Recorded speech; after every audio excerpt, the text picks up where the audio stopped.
Everyone, the City of East Cleveland, today is Tuesday, May 11th. The Health and Safety Committee meeting is being called to order. Madam Clerk, call the roll. Councilwoman Gowdy? She's not here yet. Okay, Councilor Austin? Present. Councilor Martin? Present. And we also have Councilor Smith with us.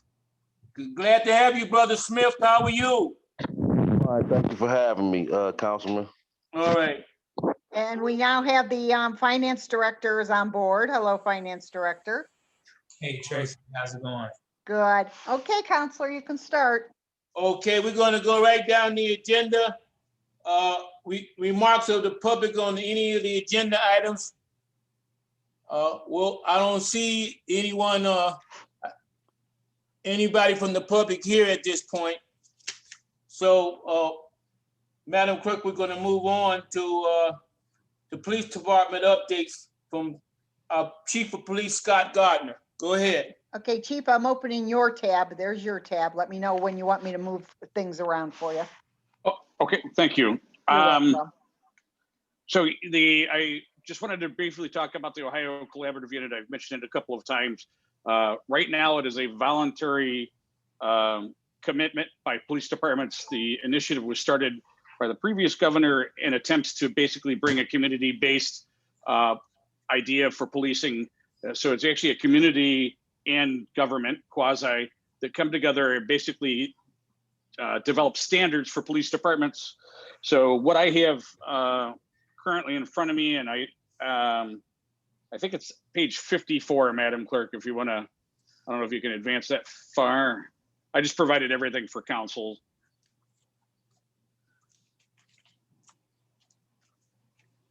So that's actually what you're looking at is every county in the state of Ohio. Currently, there are 67 law enforcement agencies in Cuyahoga County. I thought it was very interesting. Out of those 67 law enforcement agencies, only 18 are Group 4 certified. So there's 4 different groups, 4 different certifications. Just give you a brief overview. Like the first group, you have to have met the criteria for use of force and deadly force policies and procedures, and also recruiting EEO plans. Group 2 is talking about community engagement, internal posting, basically requiring us to put documentation and social media out. And it also covers body worn cameras for Group 2. Group 3 is talking about bias-free policing. And Group 4 is actually talking about vehicular pursuits. Now, out of those 67 agencies in Cuyahoga County, only 18 have certification for Group 4. And if you are able to go back up, Madam Clerk, to where East Cleveland is, you will see we are actually in the process. We are just waiting for the final commitment. We've been stated, we've been advised that we are all certified, but we were just waiting for the actual certification officer to give us. We have obtained the highest level certification by the collaborative unit. I think it's actually, there you go. So if you see, we were already in Group 1. We are in process all the way up to Group 4. We were just waiting for the certification officer to give certification. And again, I'm just trying to show transparency, the fact that the police department is going above and beyond in order to make standards and policies and procedures that, again, the governor and the community-based system has asked for. And again, I gave council the whole report, Madam Clerk. You guys are more than welcome to peruse it. There's quite a bit of detailed information, what the organization is and how it's set up. And then I just wanted to go over briefly. April, police department had 1,976 calls for service. Just some notable calls for service that I picked out.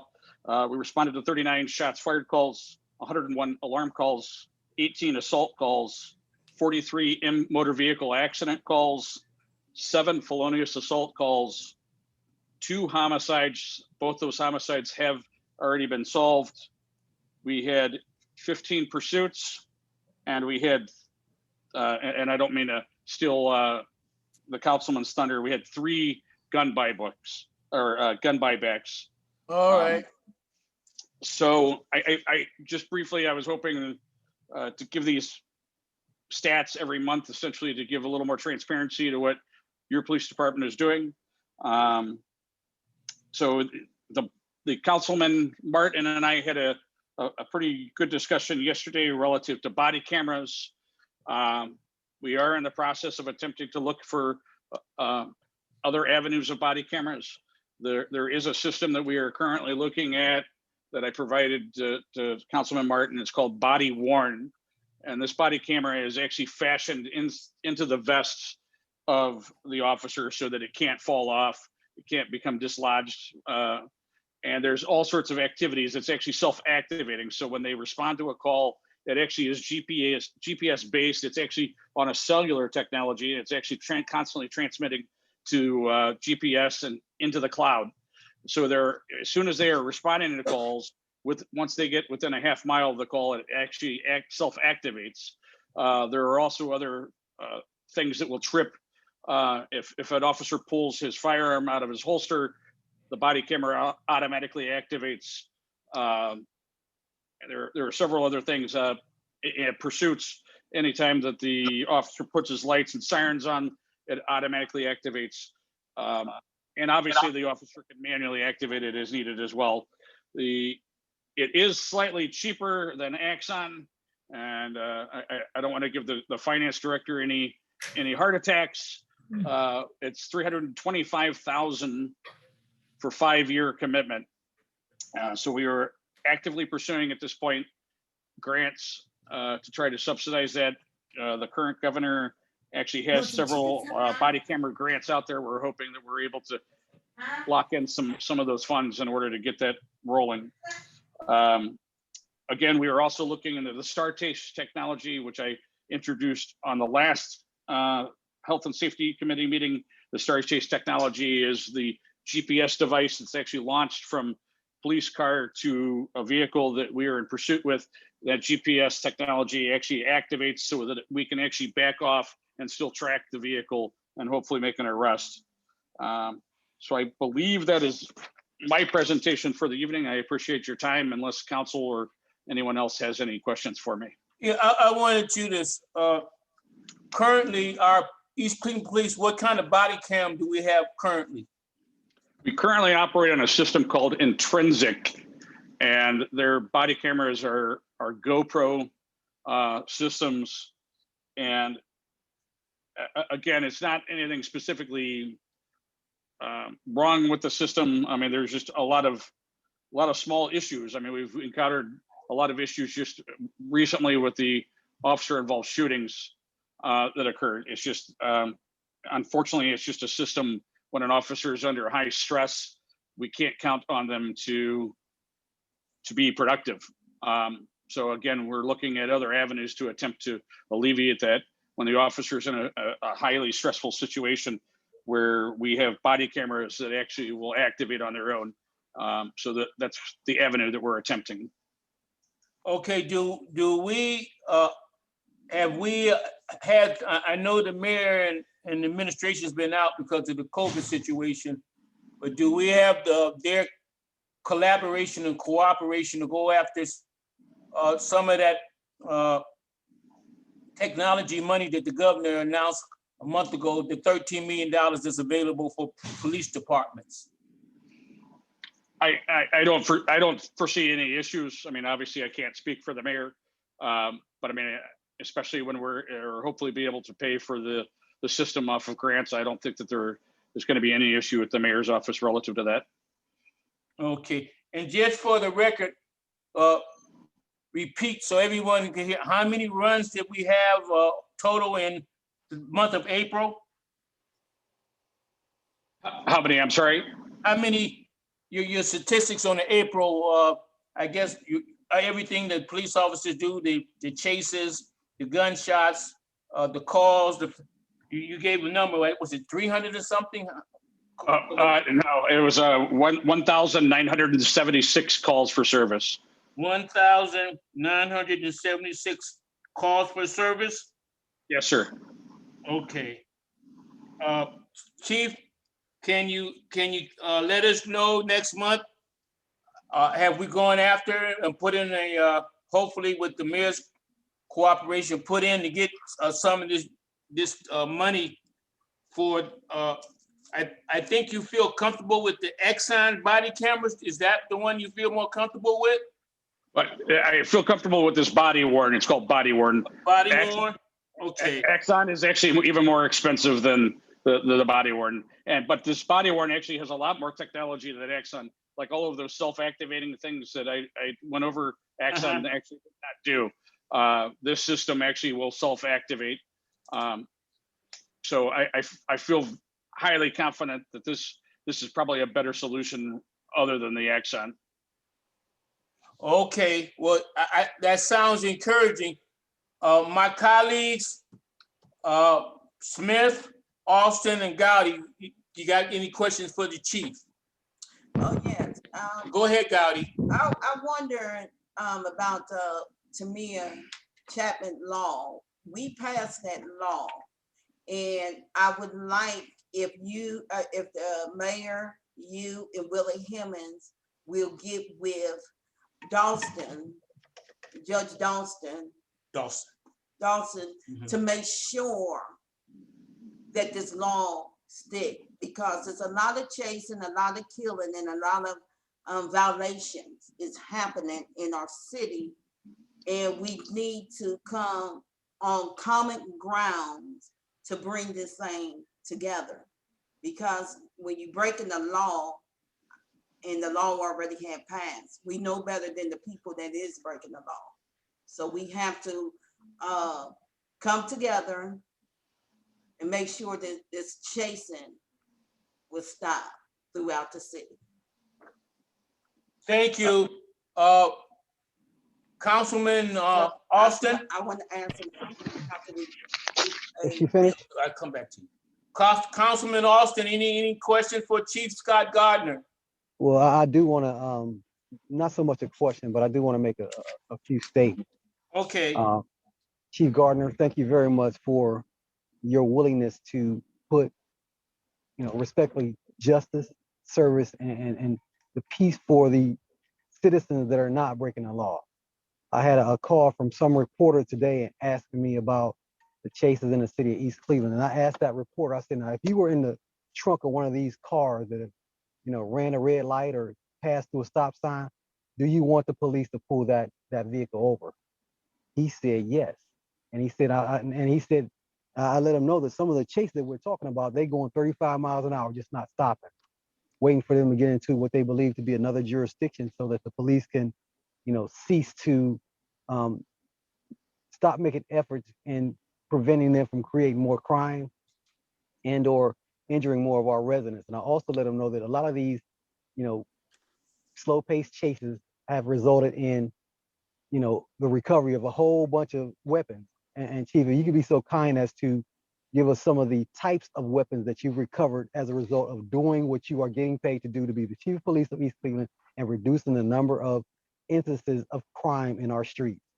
So I think that sometimes we focus on the wrong thing because we want the criminals, they want to hear you say you're not going to chase them, you're not going to do what you have to do as a law enforcement officer, and that emboldens them because I got a whole lot of stuff going on Page Avenue, and those guys have had multiple interactions and or chases with the authorities. And if we tell the authorities don't do your job, then we should stop paying them. We should send them all home, and then you'll be that person that somebody's kicking your door in and or putting you in the trunk because there's nobody there to, stop those guys from doing what they want to do. That's all I have. Thank you. thank you. Councilman Ernest Smith. Thank you, Councilman Martin.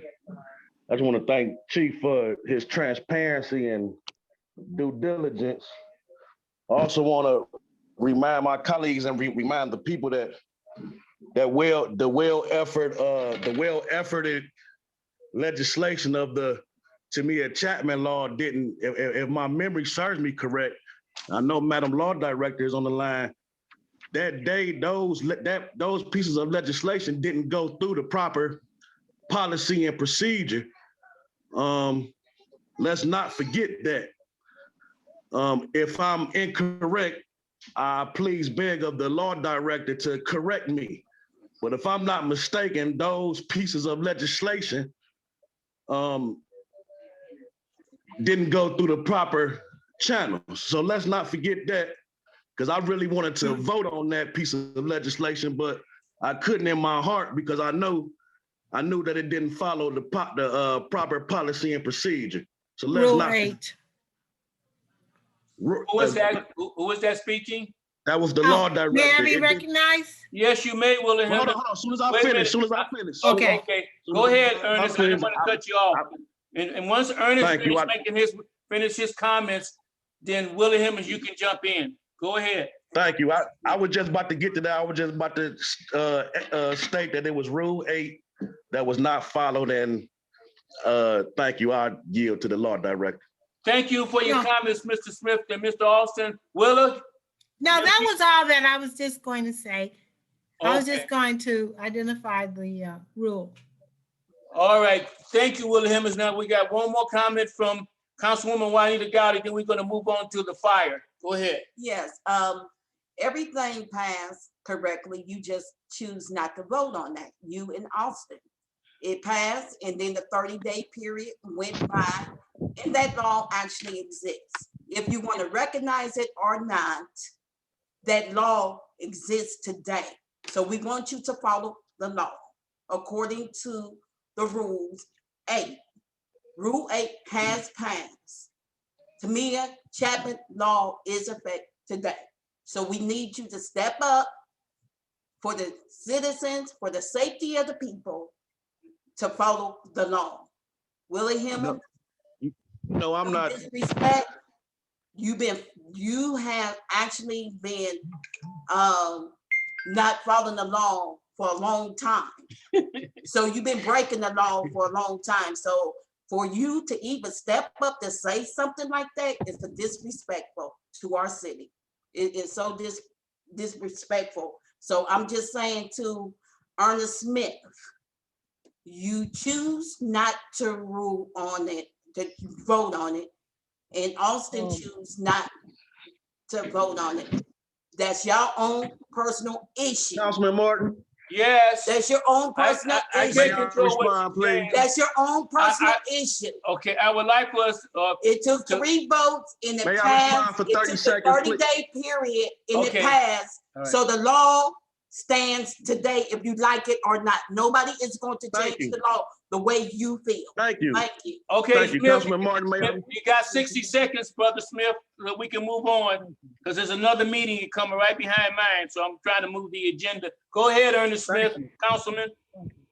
Thank you, sir. First of all, as we speaking now, policy and procedure. Speak up some, Ernest, you're fading out on us a little bit. Fade out because he just As smoking. we speak now, policy and procedure was Just broken because in these meetings are not supposed to be personal attacks on your fellow council person. It's not. What I was saying No, is, let him talk. if one listens and tries not to go back and forth, I said that was a piece of legislation that I want to vote on. If you remember at that very meeting, to stand in solidarity on this subject with my colleagues, I wanted to vote yay. But we all know policy and procedure was not followed on that day, period. And I'm so thankful that the people of East Cleveland are seeing exactly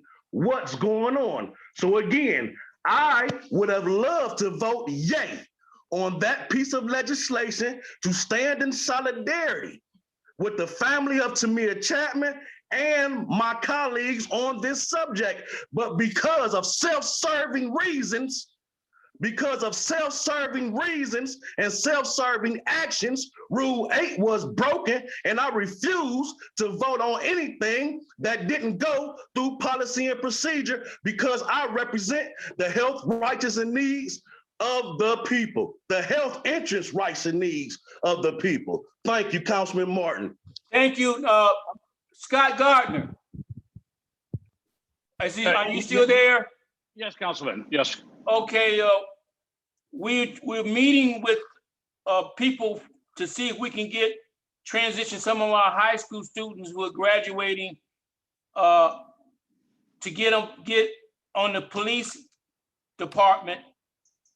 And when Chief Worley speaks, the same thing.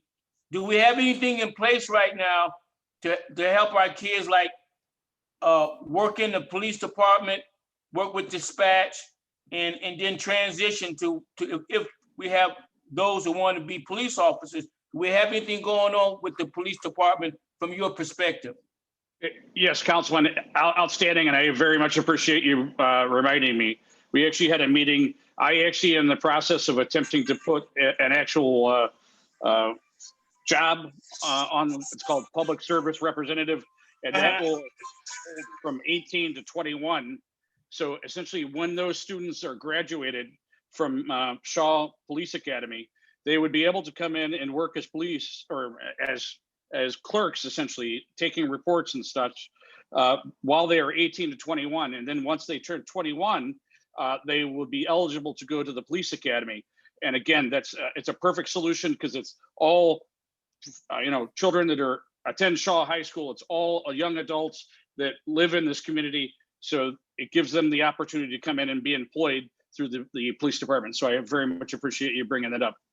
Thank you. Now that's important because we want our young people, and I see some benefits of that.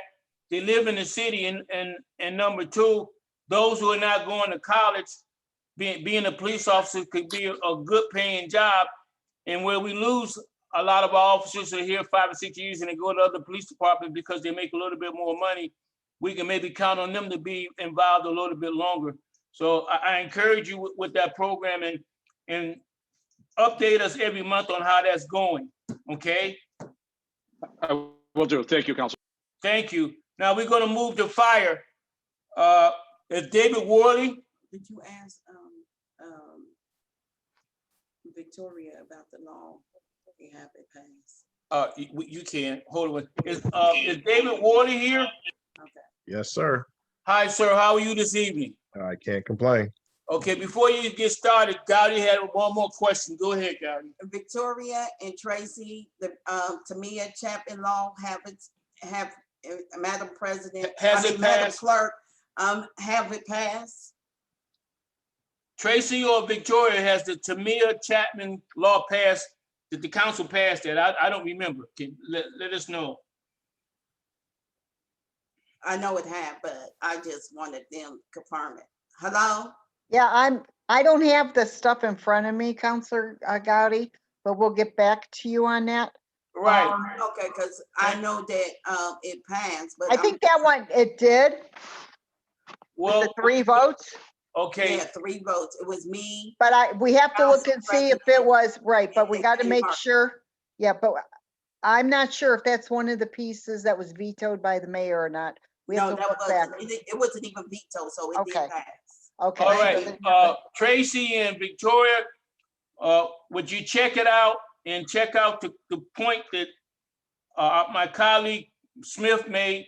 Make sure that proper process and procedure was followed, because if not, we can always do it again. Yeah, well, Tamia Chapman was not sent up for the law director to write. That I can tell you. That's right. Okay. So Thank that did you. not follow Rule 8. Thank you. Thank you, Madam Clerk. That's all I want to do is work with my colleagues and follow policy and procedure. I'm so thankful that we have Anybody clerks can with pass integrity. legislation.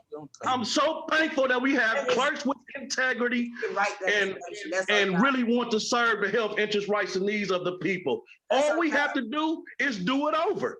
All we That's have to our do is job to do it write over. Come on, legislation. thank you. You don't go back and forth. So we're going to find that out. I'm asking our clerks to do the research, and if we have to go back and do it over again, we will. Let's make sure we're following the proper process and procedure. Those we have to listen to each other. So thank you. The same way when you all voted on the phone illegally. Okay. The same way when Okay, we're going Brother Smith, you made your point and Gotti made a point. Let's move on. Chief David Worley, you can go ahead now. Okay. Well, since I've been chief thus far, I've been trying to rebuild alliances with the surrounding communities. And one of the things as a result of that is that we were invited to assist with something called the COVID-19 vaccines for homebound individuals. Okay. Basically, what that is where firefighters, paramedics go out to persons' homes, and for those who are interested in the vaccine, and then we go ahead and give it to them right there. And again, this is for our homebound people, persons in the city, which I think is an awesome thing for those who can't get out, since we do have quite a few in our city that we know of, because we go out on the EMS calls on a regular basis of persons who are up in age or confined to a wheelchair or a bed and just can't get out like they would like to. And so what you see here on the screen that's been put up for us, it gives you there where it says referrals can be made by contacting Western Reserve Area Agency or on Aging. That's one of the groups, along with the Cleveland Department of Health and the County Board of Health. What they've done is they've put this group together. And so now, because the fire departments have become an agreement, the chief of Shaker reached out to me a few weeks ago, and we did our first dose here in East Cleveland. We went to a couple of homes because right now it wasn't made public to everybody just yet, but now it's about to be.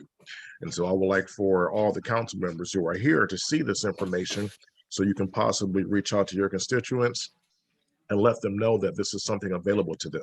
As you see, it has a phone number there for them to call. And when they call, all they have to do is give that information that's provided there, their complete full name, their health issue. That's what it says, demographic information, wants to know what type of health issues they have, or is it just because of age and not able to ambulate as much, date of birth, phone number, and address. Once that information gets put in, it'll be kicked back to me, and then I can arrange to have one of my paramedics come out and administer this. As you can see also at the very bottom, it has the phone number again, but also a website if you want to, a person want to go check it out. So Now, that's. Let me ask you, David, in relation to what you're saying here, I see the Western Reserve Area on Agency, but you mentioned another entity. Yeah, so if you look off to the side there, you'll see the Cleveland Department of Public Health and the Collier County Board of Health. Do you have those numbers for? Those are what, if somebody's interested in this, the number that they need to reach is the number I just gave out, that 216-621-0303. And what I can do is I can make sure that I can forward this by email to all the council members, so you can copy it if you like and pass out to specific areas. I'm really concerned about our residents at the at Helen S. Brown. We have quite a few there, and as well as Owl's Nest, that we can let them know that this is something available to them, whether it's something that gets posted up or whatnot. And I can even actually run it around to those various buildings and let the office people know there that this is something that we want to make available. But it's a great thing, I think, that's being done.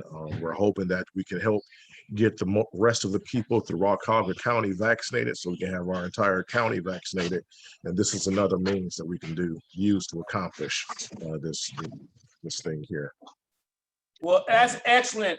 I didn't know about that. This is fantastic. So get that to us, get it to my clerk, and they'll make sure the other council people get these, not only the 621-0303, but the Division of Department of Public Health, the Kyle County Board of Health, which we fund them. And this is excellent information, Chief Worley. Continue. Okay. Another thing, I'm sorry, is there any questions about this before I move on to the next? Any questions from the council, my council colleagues, Smith, Austin, and Gowdy? Any questions on this? Again, Negative. go ahead. No question. Thank you. Okay, again, the Western Reserve Area Agency on Aging, the number is 216-621-0303. And it also involves the Cleveland Department of Public Health and the Kyle County Board of Health. It's good information. They can get them to come to your house and you get the shot. You can't beat that. The chief already sent that to me, so I have it by email, chief. So I will make color copies for all the council people and they'll have them in the office.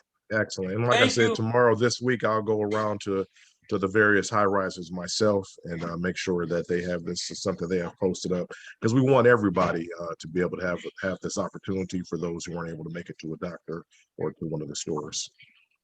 All right, So, Chief Wardy, continue. Okay. Another thing that I'm trying to get reactivated is something that's been going on in the city, but it sort of just went to the wayside, partly because of COVID and other issues. But the ACBC, that's aluminum cans for burned children. It's a really great program. Basically, it's a really simple one too. Aluminum cans that have been drained and emptied, whether smashed or not, get brought to the fire department, and we have somebody that goes around, or we have somebody that comes around rather throughout pretty much most of Ohio and grabs these cans. They've scraped together about 55,000 pounds, almost 28 tons of cans in the past, which has contributed to 1.5 to 2 million cans diverted from landfills. And so the money that we get for that, or that this program gets for that, goes for our burn children throughout the area, as well as it helps with the education that takes place throughout the schools. We're helped to provide that for the kids. So it's good programs. I want to make the council aware of that. That's something that I'm really looking to get going. I'm waiting to get some more information back from the executive who handles this for ACBC, but I just want to make you aware of that. So it's an awesome program. One of the things that the program does is that during the summer months, throughout the various parts of the year, different things are done for burn kids. We've taken them. I know what our fire department has been involved in going out to a campgrounds and spending the entire day with burn kids, making them just feel comfortable and normal, because a lot of them are severely burned, as well as we provided different gifts and things. And so again, that's just something I really want to get going again. Some of our kids in this city have been affected by burns. Being here for 18 years, I've seen it. So it's a great tool to help our kids in this community, as well as kids in other communities as well. Now, are we able, David Wardy, are we able to bring cans, clean cans to the fire department? How does the citizen do? How do we do that? So simply at this, so the drop-off point that we've designated for the city is at Station 2 on Shaw. If you've driven by there, you may have seen the fenced-in area that's right attached to the building. We usually bag all the cans, get put back in that area until our pickup person comes and grabs them. So yeah, pretty much all the person have to do is, like I said, make sure we just requested they have the cans drained as much as possible. That'll help cut down on any type of rodents or any other type of critters that may come in the area. But have those cans drained, have them bagged up, and just give them to us, and we'll make sure they get put over there until they get picked up.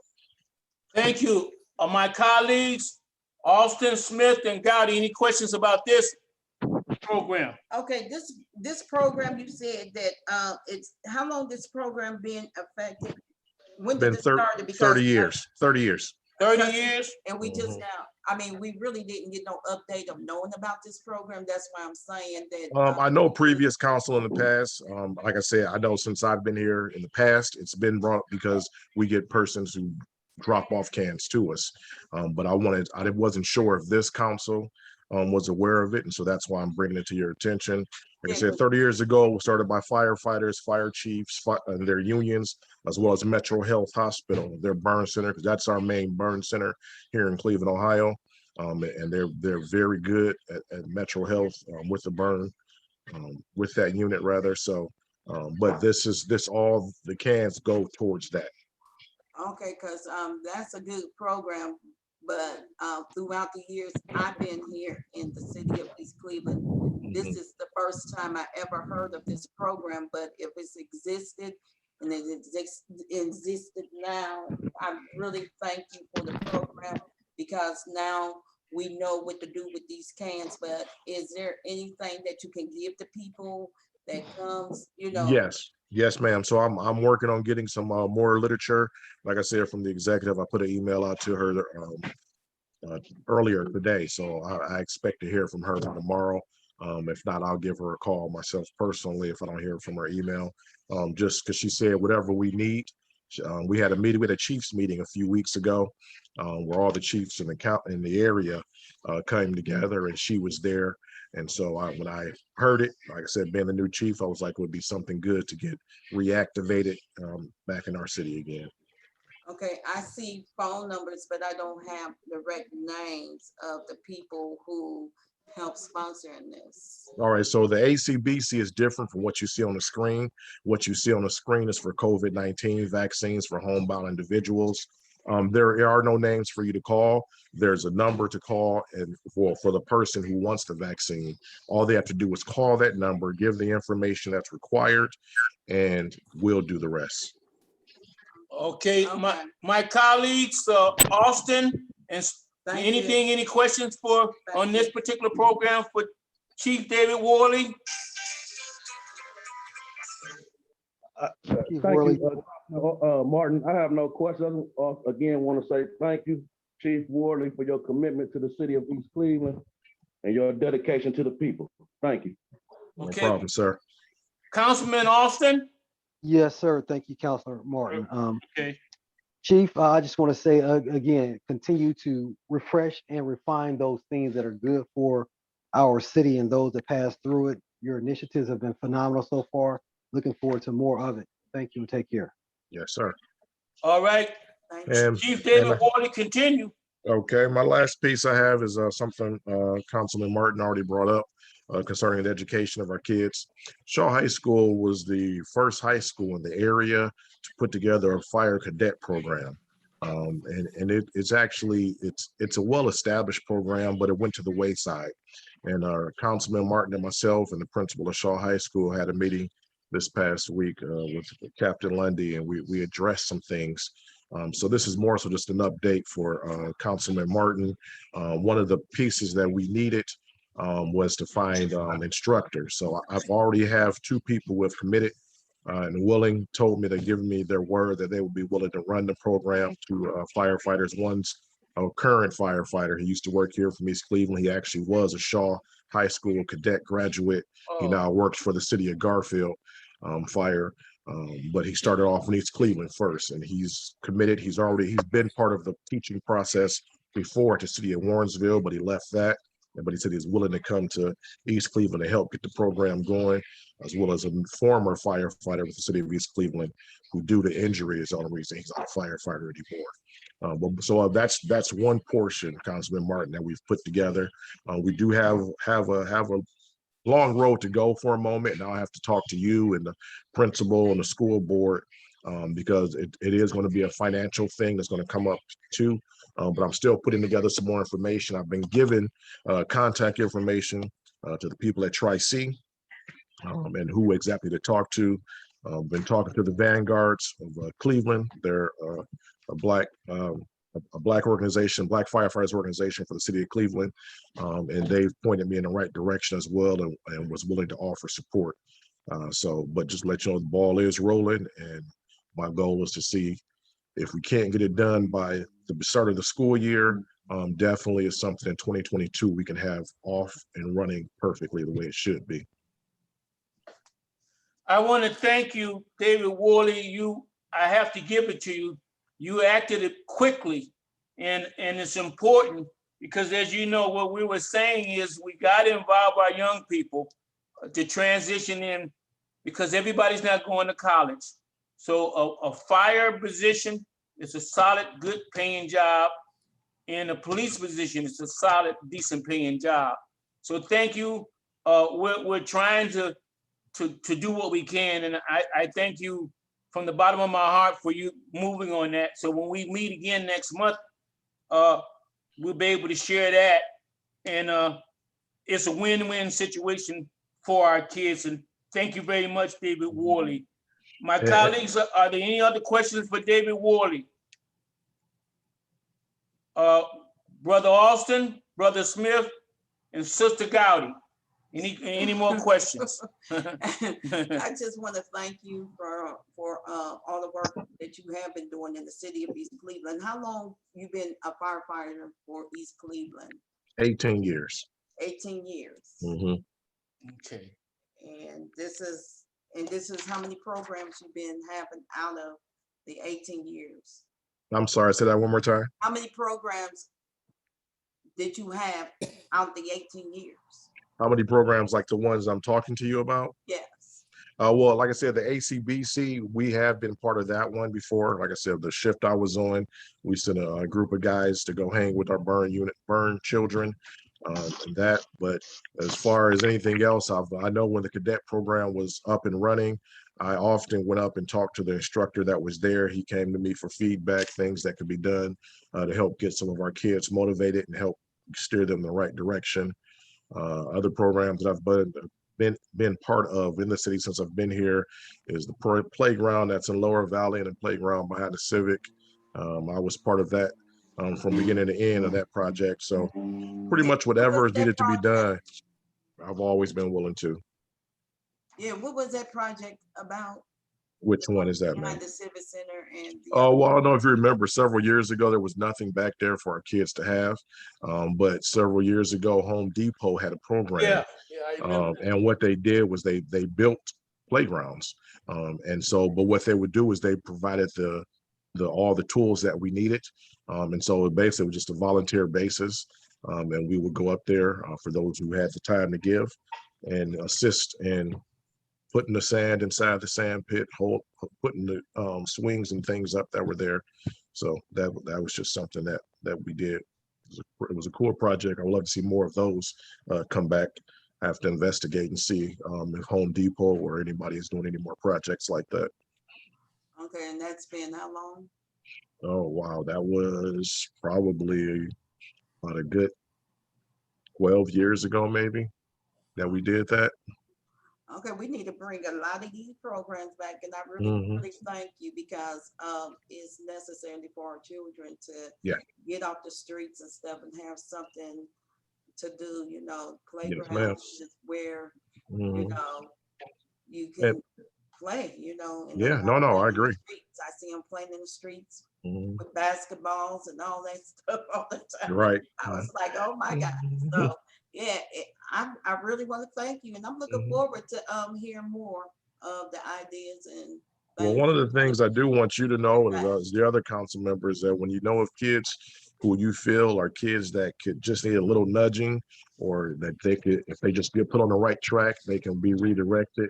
The fire department has had a long history of always having open doors for young men or young women who want to come in and sit and talk with us to see if we can help them or their families figure out how they can develop something. This was prior to even before the cadet program got put in place. That's just what we do. Our doors are open to assist. Most people enjoy having the firefighters around. And so we typically, when they come around us, they're willing to listen to us. Well, David Worley, we appreciate you. And I'll see you next month when we follow up on the things we're trying to get done.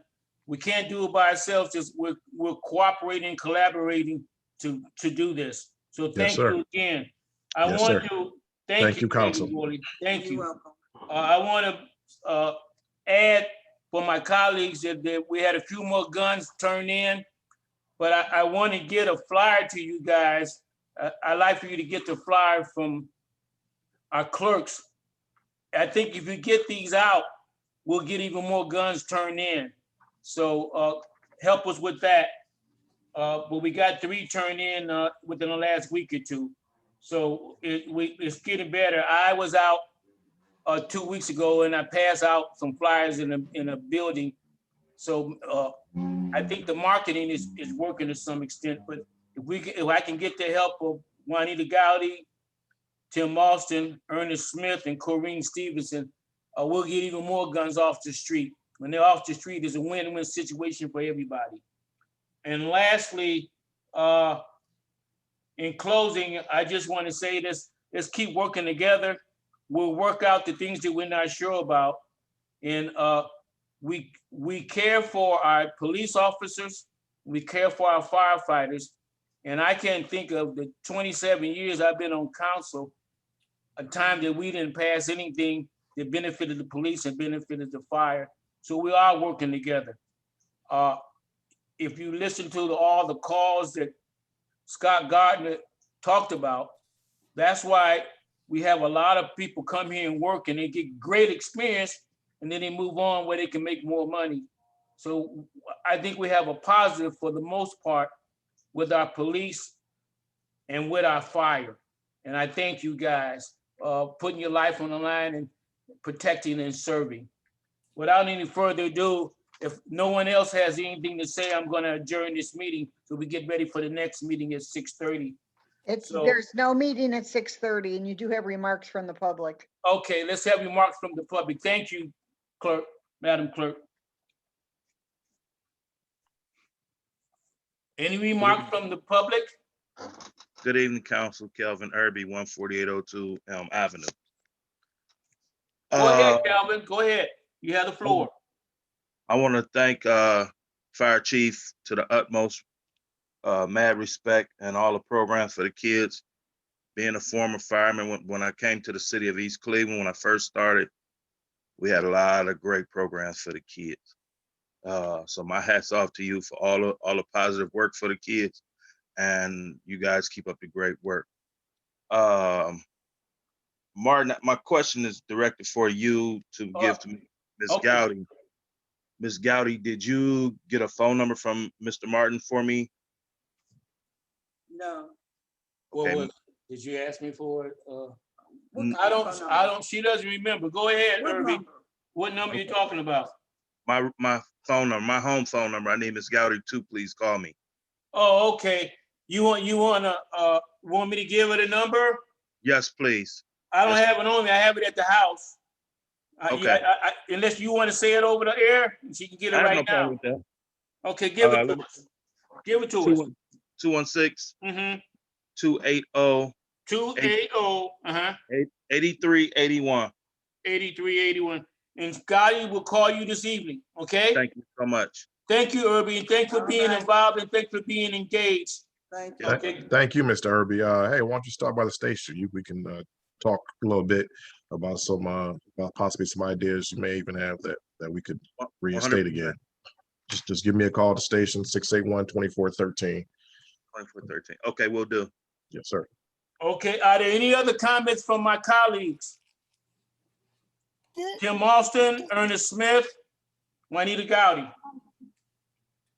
Well, I just want to thank Listen to some of the programs. Oh, Ms. Bahoviak has a question. Oh, I can't see her on my screen. Okay, I just heard her voice. Bahoviak, go ahead.